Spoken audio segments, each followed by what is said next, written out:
The sum of three consecutive integers is 108. What is the smallest number? So in this case, we have three integers. We don't know what they are, but we do know that they're consecutive. And consecutive means in sequential order. So let's say that the smallest number is some number x. The next consecutive term after that would be x plus 1. And then the next one after that would be x plus 2. And we know that if we were to take the sum, or if we were to add all of these up, these would be 108. So now we can combine the like terms. Over here we'll have 3x plus an additional 3 and set that equal to 108. Subtract 3 on both sides and we get 3x is equal to 105. Finally, we divide 3 on both sides and we get 35. So our numbers would be 35, 36, and 37. But again, they're asking for the smallest, so we'll fill in 35.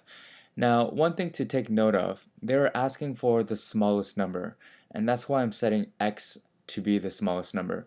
What if the question was asking for the biggest? Everything else was the same, but what if they're asking for the biggest number or even the middle number? Well, depending on what they're asking, you want to set whatever that is to your value of x. Now this is why. So let's say you solve the question exactly the same way. X plus 1 plus x plus 2 equals 108, and you get your x value to equal 35. There's a big chance that you'll be in a rush and you might make a mistake at the very end and just fill in 35 when they're asking for the biggest. You're going to forget to add 2 to get to 37. So what I'm suggesting is make x your biggest number. The next smaller consecutive integer after that would be x minus 1. The next smaller integer after that would be x minus 2. And again, we set that equal to 108. Now, in this case, we're going to have 3x minus 3 is equal to 108. Add 3 on both sides, and we get 3x is equal to 111.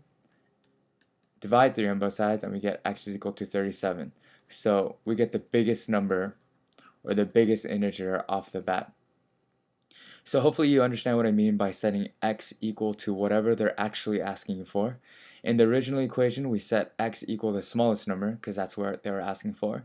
In the side question that I gave you, which would be what is the biggest of these numbers, we're going to set x equal to the largest of the integers.